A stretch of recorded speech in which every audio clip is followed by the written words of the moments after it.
Ayer en Málaga, la primera sesión, sobre este tema, el poder de Dios, el Evangelio, poder de Dios. Y quisiera en esta noche también pues seguir tratando este tema del poder de Dios en el Evangelio.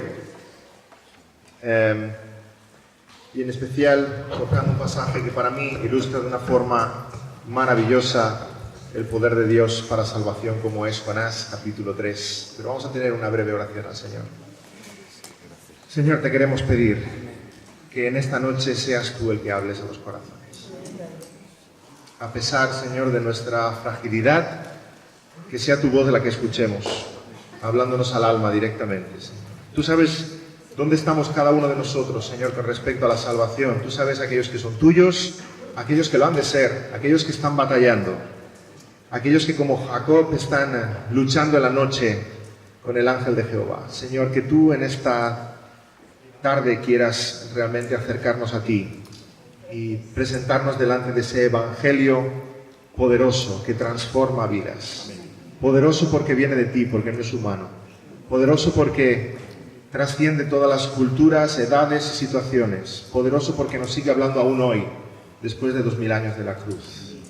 Te pido por cada uno de los presentes y que tú, a pesar de mí, seas tú el que uses mis palabras para hablar a los corazones. En el nombre del Señor Jesús te lo pedimos. Amén. Meditando en Jonás capítulo 3, me acuerdo de una expresión que a veces uso con mis hijos. De aquí mi hijo Daniel, y lo sabrá. A veces cuando les envío a hacer un encargo les digo, ves a hacer tal cosa, pero por favor, haz como la paloma de Noé. No como el cuervo. ¿Recordáis lo que pasó con el cuervo, verdad? El cuervo fue y nunca volvió. Nunca hizo el encargo. En cambio, la paloma fue y cumplió su misión. Esa paloma que Noé envió. Es curioso que en Jonás vemos dos veces en la que es enviado. La primera vez, Dios le dice, ves a Nínive y hace como el cuervo. No va, huye a Tarsis. La segunda vez, Jonás es lanzado desde un barco, tal como Noé hizo volar la paloma. Y finalmente fue a su misión que se le había encomendado. Y es curioso que Jonás, en hebreo, significa paloma, mensajero de parte de Dios. Vemos cosas hermosísimas en el libro de Jonás. Vemos muchos milagros, prodigios, en el libro de Jonás. Es curioso como toda la creación está a las órdenes de Dios, al servicio de Dios. La tormenta obedece a Dios, el gran pez obedece a Dios, la calabacera obedece a Dios, incluso el gusano obedece a Dios y el profeta de Dios no obedece a Dios. Qué contrastes tan grandes en este libro. El milagro de que ese pez trague a Jonás en el fondo del mar y lo vomite, lo escupa en tierra, cuando podría haberlo escupido 3000 pies bajo el agua, cuando podría haberlo escupido en alta mar, lo escupe en la playa para que vaya a esa misión que se le ha encomendado. Después de 3 días, Jonás literalmente resucita, todos conocemos la historia, y nos vamos a centrar en el capítulo 3, que es el poder del mensaje transmitido en Nínive y lo que Dios hace con los ninivitas. Pero es hermoso ver también en el libro de Jonás una imagen del Señor Jesucristo, un anticipo del Señor Jesucristo, ¿verdad? Jonás, el profeta desobediente, Jesucristo, el mensajero obediente, fiel al Padre, pero vemos todos estos contrastes como apuntan a la realidad del Evangelio. ¿Quién estuvo 3 días sepultado? Jonás, dentro del pez. Cristo, en el sepulcro. ¿Quién estuvo en un sepulcro nuevo donde no había estado nunca nadie antes? Jonás en el vientre del pez, Jesucristo en el sepulcro. ¿Quién a los 3 días fue escupido por el pez? Porque el pez no lo pudo retener. El pez estaba acostumbrado a comer pescadito de aquí, de la zona de Cádiz. Y le meten en la panza a Jonás. y encima cantando alabanzas al Señor. El pez ya no aguantaba aquello y lo vomitó en la playa. ¿Quién estuvo en el vientre de la muerte 3 días? La muerte está acostumbrada a comer impíos, lleva haciéndolo toda la historia. Y entonces van y le envían a Jesús el justo. Y la muerte no lo puede retener. Le es indigesto. ¿Qué hago yo con este Jesús ahora aquí? Un justo no debería estar aquí. Le es indigesto y la muerte al cabo de 3 días literalmente lo vomita. Cristo Jesús resucita al 3er día. Esa es la señal de Jonás a la cual se refiere el Señor Jesucristo. No le será dada señal, sino la señal de Jonás, aquel que estuvo muerto y vivió. Señal, Jonás mismo es señal para los ninivitas. Ha estado en el fondo del mar, en el vientre del pez, y ha vuelto al mundo de los vivos. Él mismo es señal a aquellos a los cuales Dios está enviándoles. Leemos en Mateo 12:40, porque como estuvo Jonás en el vientre del gran pez 3 días y 3 noches, así estará el Hijo del Hombre en el corazón de la tierra 3 días y 3 noches. El libro de Jonás es absolutamente fascinante, no solamente en todas sus enseñanzas prácticas para nosotros como cristianos, sino cómo apunta al Señor Jesucristo, y en especial el capítulo 3, en el que nos vamos a centrar ese poder de Dios para transformar. Porque el Evangelio, como hemos leído antes, es poder de Dios. Estamos entre este tema central del libro de Jonás. En el capítulo 2 podemos leer ese precioso salmo de Jonás desde el vientre del pez. Luego os invito a leer en casa todo el libro de Jonás. Y la última frase en el capítulo 2, en ese salmo de los salmos que Jonás entona en la oscuridad del vientre del pez, la última frase dice: la salvación es de Jehová. La salvación pertenece a Jehová. Y ese es el lema del libro, es el centro del libro. Podemos ver el libro dividido en 2 partes. Capítulo 1 y 2 en el mar. Capítulo 3 y 4 en tierra. Dividido en 2 partes, porque además vemos en el capítulo 1 y 2 un Jonás que huye. En los capítulos 3 y 4 un Jonás que obedece. Pero también podemos ver cómo el libro empieza con esta expresión de parte de Dios: Nínive, aquella gran ciudad. Y el libro acaba con esta misma expresión de Dios: Nínive, aquella gran ciudad. El libro de Jonás es simétrico, es lo que en literatura se llama un quiasmo. Dicho de otra manera, si pudieras empezar a leer por el principio el libro de Jonás con el ojo izquierdo, no lo intentéis, y con el derecho empezar a leerlo desde el final, si pudieras leerlo desde el principio y el final y llegar al centro del libro de Jonás, en el centro del libro de Jonás está esta frase, capítulo 2, versículo 9: la salvación es de Jehová. Como en la cima de una gran montaña. Es el centro, es el corazón, es el mensaje principal de este libro. La salvación es de Jehová. Y en todas partes en el libro rebosa este mensaje: la salvación es de Dios. No es de los hombres. El poder es de Dios. El mensaje es de Dios. La transformación es de Dios. El arrepentimiento lo da Dios. La fe la da Dios. La gloria es de Dios. Amén. En la misma salvación de Jonás vemos este mensaje. Dios tuvo misericordia de Jonás. Ese profeta desobediente podría haber sido lanzado al mar y Dios haberse desentendido de él. Y en ese pez, Dios no está enviando un castigo, está enviando un rescate. Jonás alaba a Dios por su salvación. Porque ya debería estar muerto, pero en el vientre del pez sigue vivo. Dios ha tenido misericordia de él. Y Dios ha tenido misericordia de él para que él entienda por qué Dios tiene misericordia de los ninivitas. De aquellos a los que les envía y no tenían esperanza de salvación.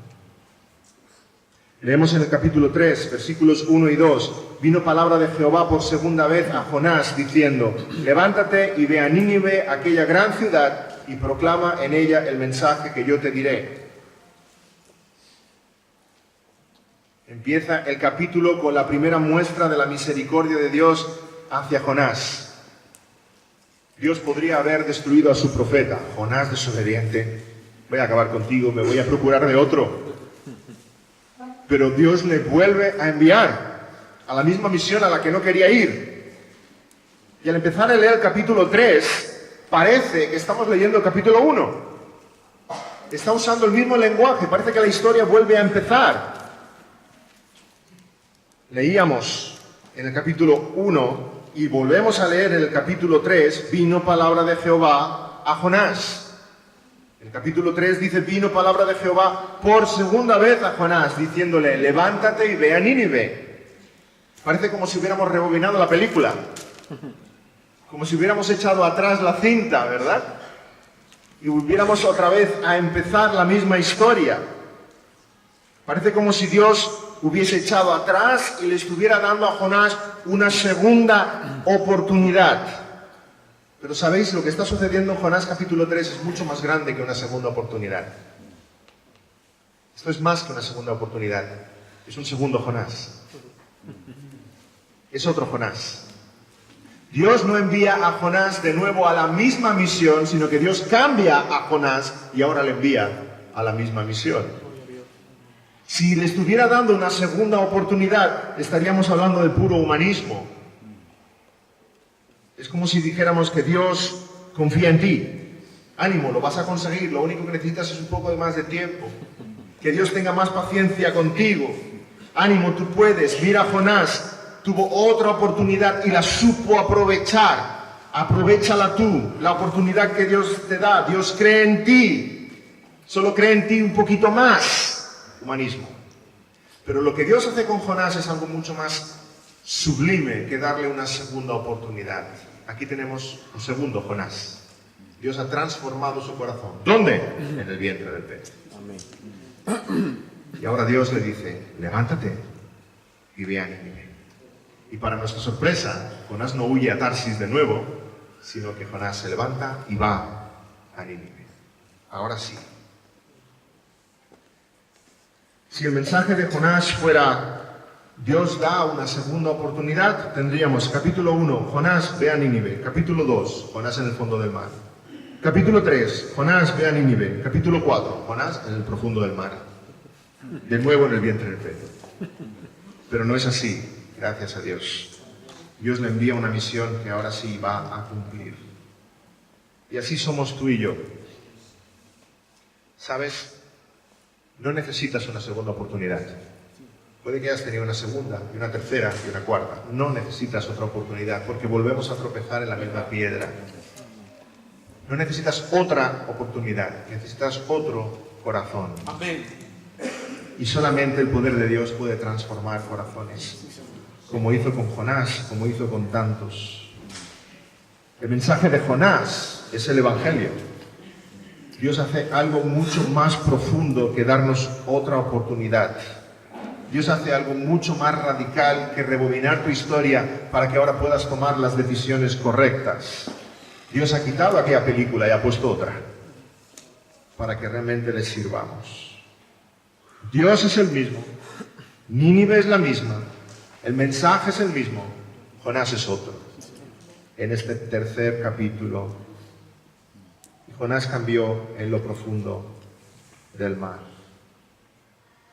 Hubo un Jonás antes del vientre del pez y otro Jonás después del vientre del pez. Igual como hubo un Moisés antes de la zarza y un Moisés después de la zarza. Hubo un Saulo de Tarso antes del camino de Damasco y hubo un apóstol Pablo después del camino de Damasco. Igual como en tu vida hay un yo antes de Cristo y otro después de Cristo. Es mucho más que una segunda oportunidad, es otro corazón. Que sea esta tu oración. Señor, dame otro corazón que te ame, que te sirva, que anhele tus cosas, que busque agradarte. Y ahora sí vemos versículos 3, 4. Jonás fue a Nínive.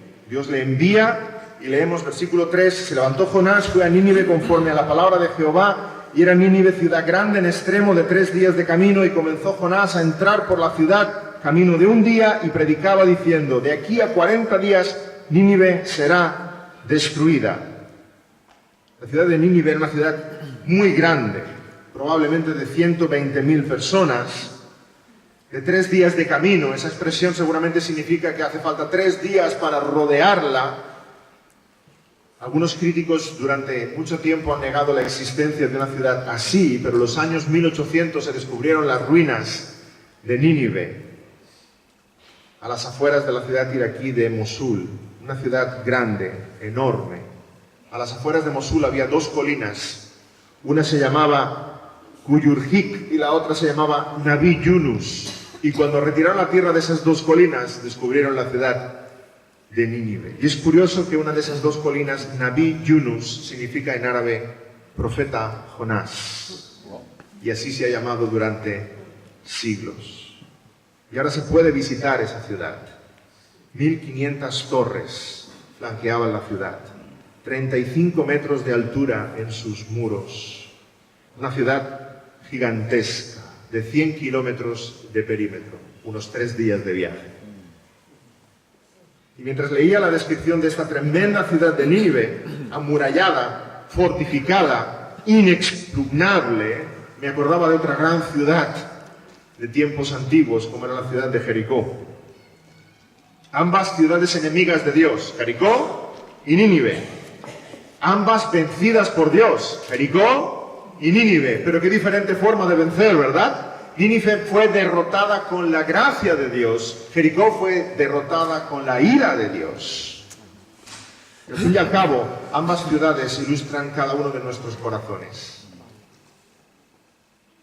Sí o sí vas a ser vencido por Dios. Como Nínive o como Jericó. Pero sí o sí vas a ser vencido por Dios. ¿Sabes qué? Te merece más la pena ser vencido hoy con la gracia de Dios, como sucedió con Nínive, que el día de mañana con la ira de Dios, como sucedió con Jericó. Porque toda rodilla se doblará ante el nombre del Señor Jesucristo y confesará que Él es el Señor.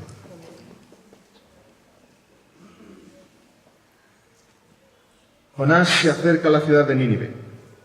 Jonás entra en la ciudad de Nínive. Versículo 4. Y comenzó Jonás a entrar por la ciudad camino de un día y predicaba diciendo: de aquí a 40 días Nínive será destruida. Jonás finalmente predica. Menos mal, gracias a Dios. Jonás, el mensajero, el profeta, finalmente predica. Entra en Nínive y predica. Sin embargo, hemos leído que hacen falta 3 días de viaje para rodear la ciudad y Jonás solo emplea 1. Sí, Jonás finalmente va y predica, pero está en servicios mínimos, como en algunas huelgas. Va a cumplir el trabajo, pero estrictamente. Entra en la ciudad un día, probablemente va al centro de la ciudad, a la plaza del ayuntamiento, y predica. De aquí 40 días Nínive va a ser destruida, y se va. Y se va fuera, y luego leemos el capítulo 4, se va fuera y se hace una enramada, y se queda delante a ver la película. Está esperando que caiga el fuego del cielo, como hizo Dios con Sodoma y Gomorra, y consuma la ciudad. Está fuera esperando. Sí, Jonás cumple su misión, pero está en servicios mínimos. Jonás no predicó en toda la ciudad, solo dedicó un día a predicar. Pero la voz llegó a toda la ciudad. El mensaje fue de boca en boca y llegó a toda la ciudad, hasta el rey. Corrió de uno a otro. Sí, Jonás estaba cumpliendo su misión, pero no tan de buena gana como quisiéramos. De aquí a 40 días, Nínive será destruida. Hermanos, estamos delante del peor sermón de toda la historia. El más breve. En castellano son 8 palabras. De aquí 40 días Nínive será destruida. En el original hebreo es aún más breve, 5 palabras. Aún 40 días Nínive destruida. Vamos, que si Jonás viniera a predicar a cualquiera de nuestras iglesias, teníamos todo el derecho de quejarnos a los pastores, y decir: pero por favor, no inviten a alguien así a predicar, ¿pero esto qué es? Que estudie un poquito, que venga a las clases de homilética que hacen aquí en Cádiz, o... ¿Qué es eso? Y si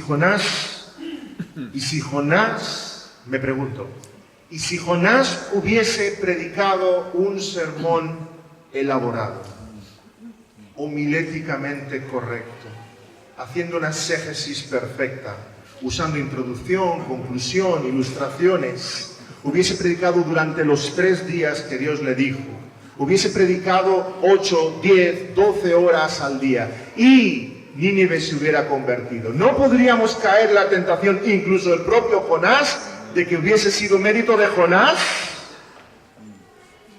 Sin embargo, estamos en Jonás capítulo 3, que para mí brilla el poder del Evangelio, porque es el peor sermón de la historia y la más grande conversión de la historia. Y van de la mano, hermanos. Van de la mano. Un sermón bastante malo. Bastante malo. Y quería explicaros una anécdota sobre otro sermón bastante malo, que seguramente conoceréis. Cuenta la historia que un domingo un joven entró en una pequeña iglesia de un pueblito de Inglaterra. Aquel domingo iba a subir al púlpito el pastor, pero se enfermó, tuvo algún problema, así que un hermano anciano de la congregación, sin muchos estudios, sin mucha experiencia, toma el púlpito. Apenas sabía leer ni escribir. Este hermano predicó sobre la frase: mirad a mí y sed salvos, Isaías 45, 22. Y puesto que no se había preparado mucho ni tenía muchos estudios, repitió una y otra vez la misma idea. Mis queridos amigos, en efecto, este es un texto muy simple. Dice mirad. Y mirad no requiere mucho esfuerzo, no supone levantar tu pie o tu dedo, solo dice mirad. Nadie fue a la universidad para aprender a mirar. Puedes ser el más grande de los tontos y aún puedes mirar. Cualquiera puede mirar, incluso un niño puede mirar. Pero además el texto dice mirad a mí. Hay muchos de vosotros que os estáis mirando a vosotros mismos. Mirad a Cristo. El texto dice mirad a mí.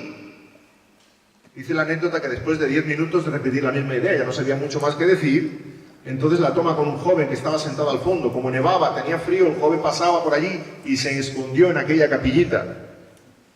Joven, tú pareces muy triste. Y siempre estarás triste, triste en la vida y triste en la muerte, si no obedeces a mi texto. Pero si obedeces ahora, en este momento, serás salvo, joven. Mira a Cristo. Algunos habéis reconocido la anécdota, que el joven se convirtió aquella noche y era Charles Haddon Spurgeon. Un sermón sencillo, simple, incluso diríamos malo, pero tremendamente usado por Dios para salvar a aquel joven que vino a ser el príncipe de los predicadores. Spurgeon ya pastoreaba a la edad de 16 años. Cuando tenía 20 había predicado más de 300 sermones.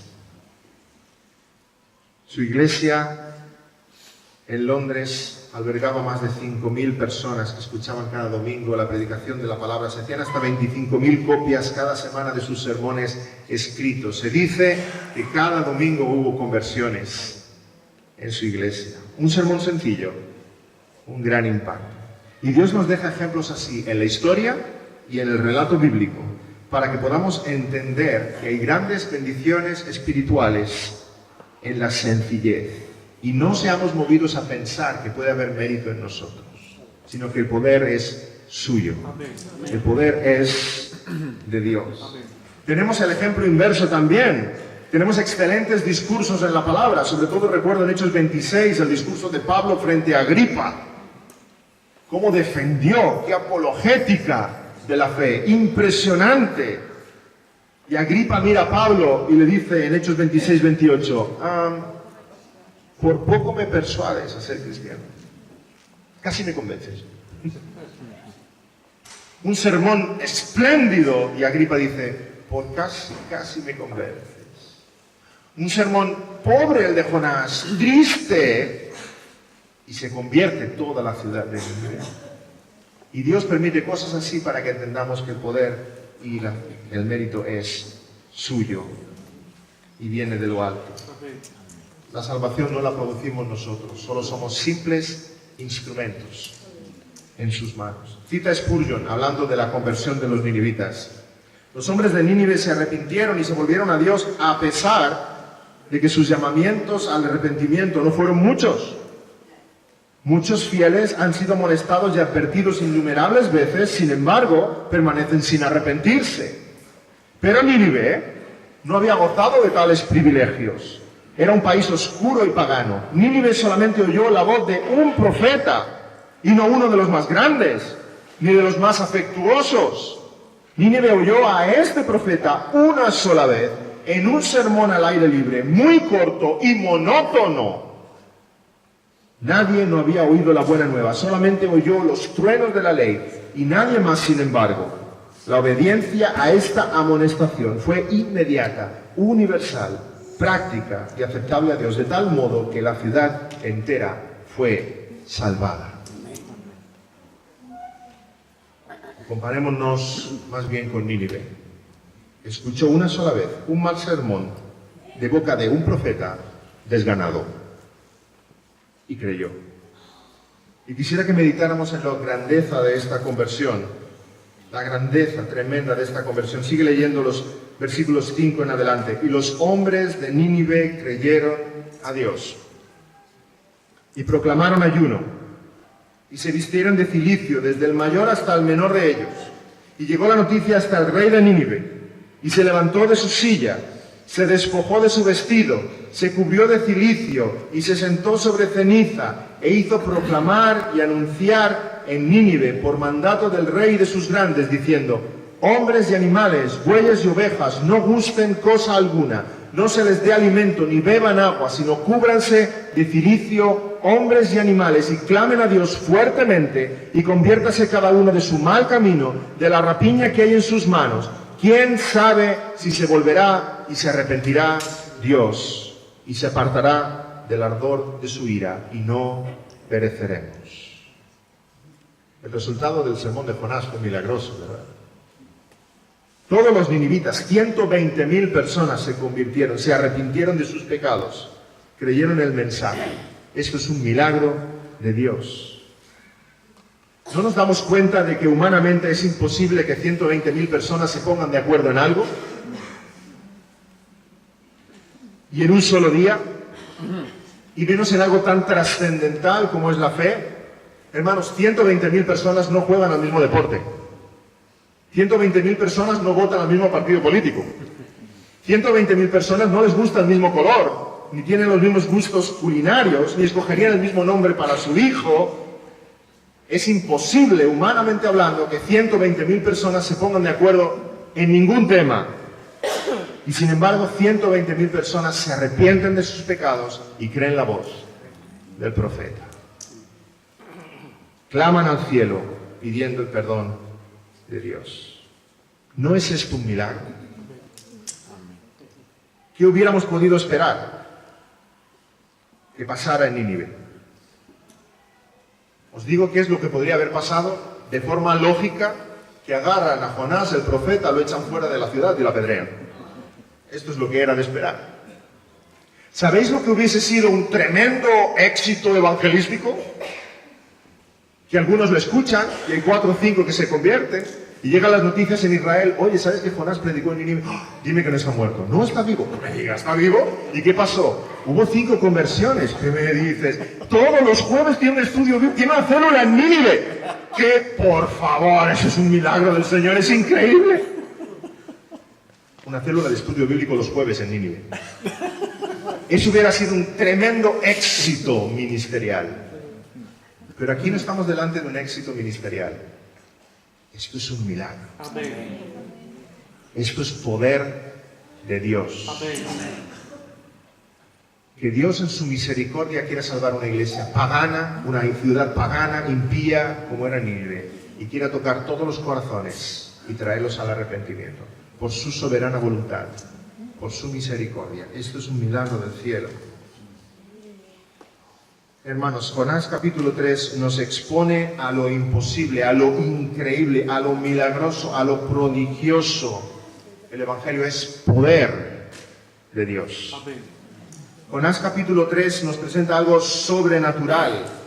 Está diciendo que la salvación no es humana, va más allá de tu voluntad, tu capacidad, mi capacidad, tu pericia, mi pericia. No, va más allá de factores predecibles, no responde a variables que nosotros podamos controlar y medir.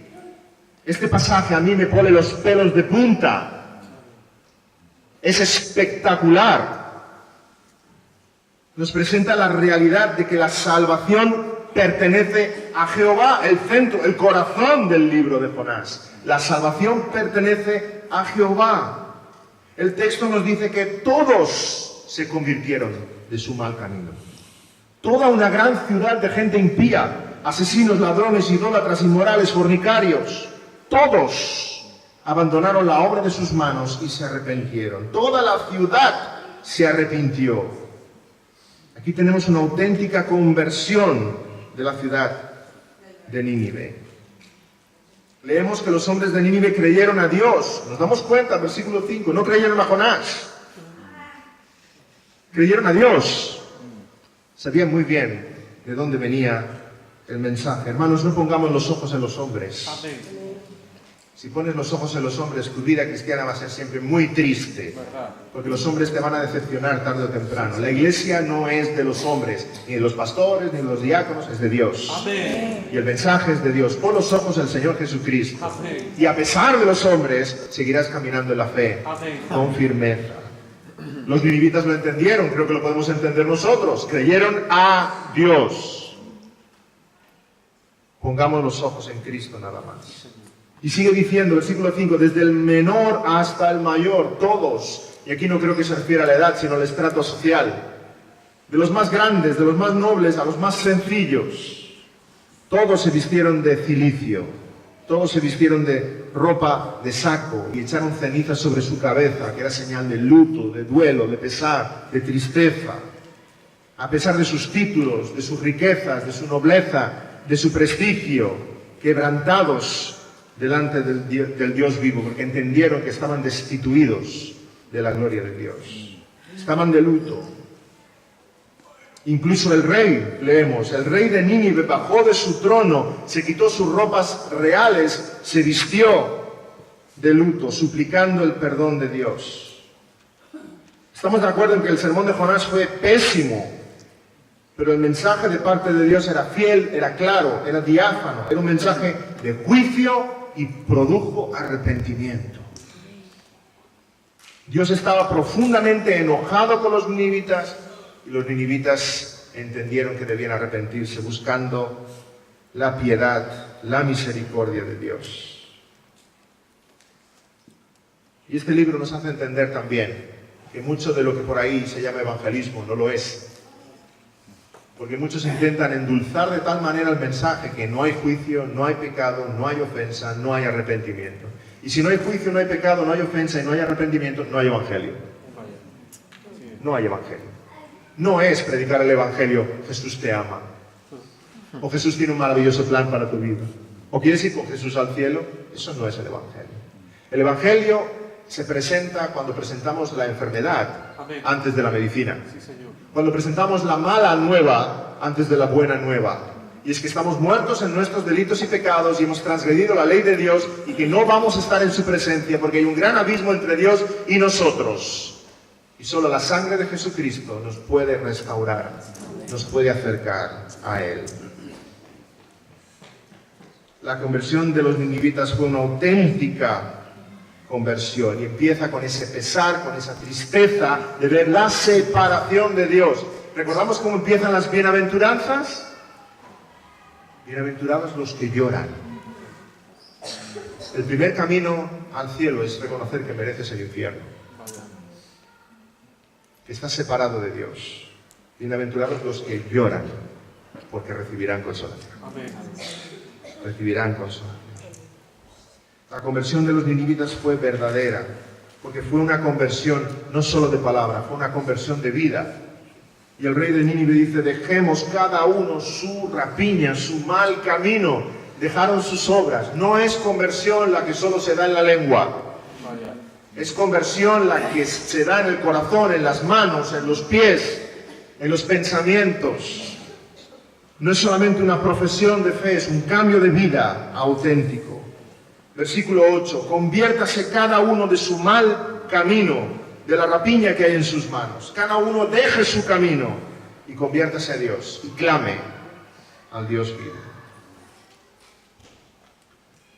Y entonces claman al Dios vivo, pidiendo su perdón, su misericordia. El rey estaba diciéndole al pueblo, ¿queremos que Dios cambie en lo que ha dicho que va a hacer con nosotros? Cambiemos nosotros y supliquémosle que Él cambie su parecer. Fue una auténtica conversión de vida. Y leemos algo muy interesante. ¿Nos llama la atención que los animales también estuvieran de ayuno?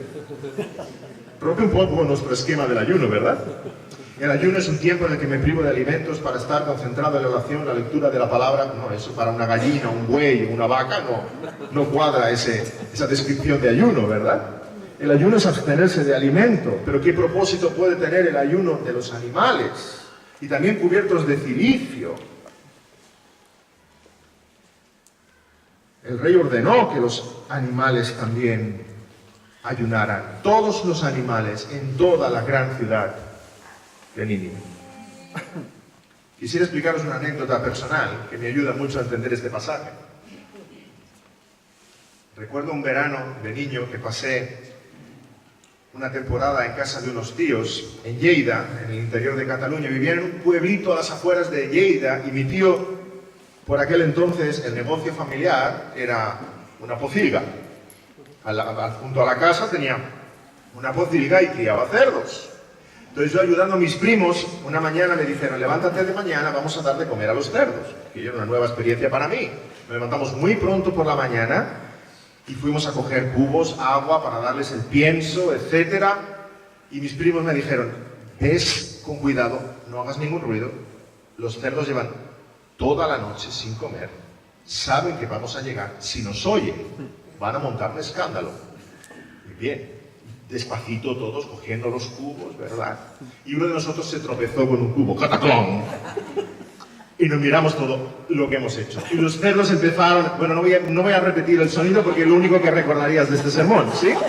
Pero lo podéis imaginar, el sonido iba subiendo y subiendo y subiendo y subiendo. Estamos hablando de 300, 400, un escándalo tan fuerte que yo ya no podía hablar con mis primos. Nos teníamos que gritar al oído y no nos oíamos. Y básicamente era, vamos a darnos prisa a darles de comer. Y echando el agua, el pienso. Y mientras estaba leyendo este pasaje, yo en Nínive me acordaba de aquellos cerdos. Y solo eran 300 animales. ¿Os podéis imaginar una ciudad entera sin comer durante días? Todos los animales de aquella ciudad, cerdos, caballos, asnos, vacas, camellos, ovejas, bueyes, toda clase de animales sin comer, en ayuno, durante días. Toda la ciudad de Nínive era un lamento. Era un lamento. Yo creo que los viajeros que iban llegando a la ciudad, aún les faltaban horas para llegar, y se miraban el uno al otro y decían, ¿qué pasa en Nínive? ¿Oyes? La ciudad dentro de sus murallas, la ciudad entera estaba llorando y clamando al Dios del cielo que tuviese misericordia de ellos por sus pecados. Querido hermano, querido amigo, ¿has clamado alguna vez así al cielo? Tal vez estés pensando, sí, una vez que yo quería algo mucho, y ayuné, lloré al Señor para que me lo diera. No, has clamado así al Dios del cielo, lamentándote por tus pecados y suplicándole que la ira de Dios no caiga sobre ti, sino el Señor Jesucristo, nuestro sustituto, nuestro Redentor. Has clamado así al Dios del cielo diciendo, Señor, yo merezco tu ira, pero que tu ira haya caído sobre el Señor Jesús en mi favor y su sangre me lave de todo mi mal. Y me acordaba del Salmo 42, como el ciervo brama por las corrientes de las aguas. Así clama por ti, oh Dios, el alma mía. Porque créeme, tú no necesitas algo de Dios, es Dios lo que necesitas. Y los ninivitas clamaban porque Dios cambiara de opinión. Versículo 10. Y vio Dios lo que hicieron, que se convirtieron de su mal camino y se arrepintió del mal que había dicho que les haría y no lo hizo. Qué hermoso, ¿verdad? El clamor tremendo en el cual estaba sumida la ciudad de Nínive Era con un propósito, que Dios cambiara de opinión. Y en el versículo 9 lo vemos. Dice el rey de Nínive: ¿quién sabe si se volverá y se arrepentirá Dios y se apartará del ardor de su ira y no pereceremos? La primera pregunta que nos viene a la mente es: ¿puede Dios arrepentirse de algo? ¿Cambia Dios de opinión? Sabemos que no, porque Dios no es hombre para que se arrepienta. Hay muchos pasajes de la Escritura que nos hablan de ello, ¿sí? Dios nunca tiene un plan B, Dios solo tiene plan A, porque su plan A siempre se cumple. Él es el soberano de todas las cosas. Pero este pasaje nos está poniendo delante de ese gran misterio de la oración. Dios es soberano sobre todas las cosas, Él cumple su voluntad perfectamente, pero a la vez Dios nos dice que oremos y que clamemos y que pidamos y que Él escucha nuestras súplicas. ¡Qué paradoja! Ambas verdades están en la Escritura. Y oramos y clamamos como los ninivitas. Dios no se arrepiente porque no es hombre para que se arrepienta, como dice Números 23, 19. Pero también es cierto que ponemos nuestros ojos sobre Él y presentamos a Él nuestras súplicas. Y en este capítulo Jonás nos presenta ese gran misterio del clamor a Dios y de cómo Dios escucha y responde. Pero fijémonos que incluso los ninivitas entienden algo que hoy día muchos que se llaman cristianos les cuesta entender. La oración no es una varita mágica. La oración no es para manipular a Dios. No das su brazo a torcer. La oración es una súplica. La oración es una petición. Fijémonos que no dice: clamemos a Dios fuertemente para que Dios cambie de opinión, sino clamemos a Dios. ¿Quién sabe si cambiará de opinión? Aún los ninivitas tienen una comprensión clara de que Dios es el soberano. Amén. Suplicamos a Él para que Él obre. Los marineros en el capítulo 1 también dicen lo mismo a Jonás. Le dicen: clama a tu Dios, quizá Él tendrá compasión de nosotros y no pereceremos. La oración no es una varita mágica. La oración es una súplica al Dios todopoderoso y soberano. Y hay mejor teología en estos ninivitas que en ciertos círculos cristianos hoy día. Pero entonces nos encontramos con algo sublime, algo hermoso. Estos ninivitas reciben arrepentimiento y claman al Señor por gracia. Porque, hermanos y amigos, no había nada bueno en ellos. Es porque Dios quiso tener misericordia de ellos. El sermón de Jonás produjo el más grande avivamiento de toda la historia, una ciudad de 120.000 personas, pagana, convertida en un día con un sermón de 5 palabras. El poder de Dios para transformar. ¿Fue la conversión de Nínive mérito de la pericia de Jonás como predicador? No. Predicó más bien con poca gana.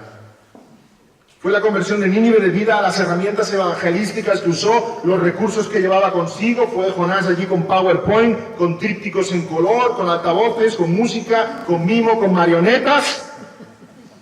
No. Solo con sus palabras. ¿Fue la conversión debida a la predisposición espiritual de los ninivitas o porque habían estado expuestos a muchas actividades pre-evangelísticas? No, eran violentos y pecadores, la peor calaña de la época. Entonces, ¿a qué es debido que un mal sermón convierta 120.000 personas en un día? El poder del Evangelio y la gracia de Dios. Lo mismo que hoy. Por mucho que queramos sofisticar la predicación, el evangelismo y la misión de la Iglesia, Dios sigue salvando pecadores exactamente igual hoy. Por el poder de Dios y por su pura gracia. Porque Dios es bueno. Porque Dios es soberano. Y porque Dios es el Todopoderoso. No intentemos buscar méritos humanos en la salvación. Ni en Jonás, ni en los ninivitas. Porque nos encontraremos una y otra vez con su sublime gracia. Aquí vemos la soberanía de Dios en la salvación. Aquí vemos la gracia de Dios en la salvación. Aquí vemos el poder de Dios en la salvación. La salvación es de Jehová. ¿Sabéis lo que cantaremos los santos por los siglos de los siglos en la eternidad? La salvación pertenece a Jehová. Amén. Gloria al Cordero. Amén.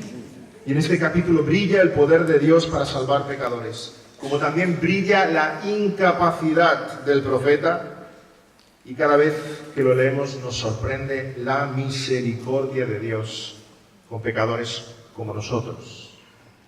Como nosotros. ¿Cuánta misericordia tiene Dios para con nosotros? Quisiera concluir con un breve pensamiento. Dios desde el principio se propuso salvar a Nínive. Jonás lo confiesa en el capítulo 4. Cuando Dios salva a Nínive y Nínive se arrepiente, Jonás dice: ¿ves? Por esto no quería yo venir. Podéis leer el capítulo 4. Por esto, ¿ves cómo yo tenía razón? Ya sabía yo que tú eras bueno y los ibas a perdonar. Jonás se está comportando como el hermano mayor en la parábola del hijo pródigo, ¿verdad? Pero esto no es justo. Yo he estado siempre en tu casa y por mí no haces tanta fiesta. Dios se propuso salvar a Nínive, pero ¿sabéis algo aún más sorprendente, más glorioso? Es que Dios podría haber enviado a sus santos ángeles a predicar a Nínive. Dios podría haber dado órdenes a las murallas de Nínive que predicaran, porque aún las piedras hablarían si nosotros no lo hiciéramos, y predicarían fielmente el mensaje del Evangelio. Pero lo sorprendente, maravilloso, es que Dios se propuso no solamente salvar a Nínive, y aquí viene lo que a mí me abruma. Dios se propuso salvar a Nínive usando a Jonás. Y uno dice: Señor, ¿por qué? Porque cuanto más vil es el medio, más gloria para Él. Menos mérito para los hombres. Y más grande es su gracia y su poder. Dios quiso salvar a Nínive a través de Jonás. Y créeme, Dios tiene mucho pueblo en Andalucía. Gloria a Dios. En Chiclana, en San Fernando, en Cádiz, en Málaga, en todos los rincones de Andalucía. Dios tiene mucho pueblo y Dios va a salvar a aquellos que son suyos. Pero aquí es lo que nos abruma. Dios los va a salvar usándonos a nosotros. Para que brille más aún su gloria. No va a enviar ángeles del cielo a predicar, va a usarnos a nosotros. Y tenemos una misión, la misma misión de Jonás. Quiera Dios transformar tu corazón porque tú has experimentado en tus propias carnes su gracia y puedas clamar como Él desde el vientre del pez: la salvación pertenece a Jehová. Y vayamos a esa misión que Él nos ha encomendado. Amén. Oremos. Señor, gracias por tu bondad con nosotros, una bondad que nos abruma, una gracia que nos sorprende. Y en este capítulo 3 de Jonás, Señor, tú nos lo has dejado para tu gloria, Señor, y para mostrarnos a nosotros que eres tú el que salva, que tu evangelio es poderoso y que nosotros solamente somos instrumentos imperfectos, frágiles, débiles, viles en tus manos. Y que para nosotros, Señor, es un privilegio, un honor que tú quieras usarnos a nosotros para la misión que tú tienes entre manos. Gracias, Señor, por estar a tu servicio, por habernos llamado y haznos ser fieles siervos tuyos. En el nombre precioso del Señor Jesús. Amén.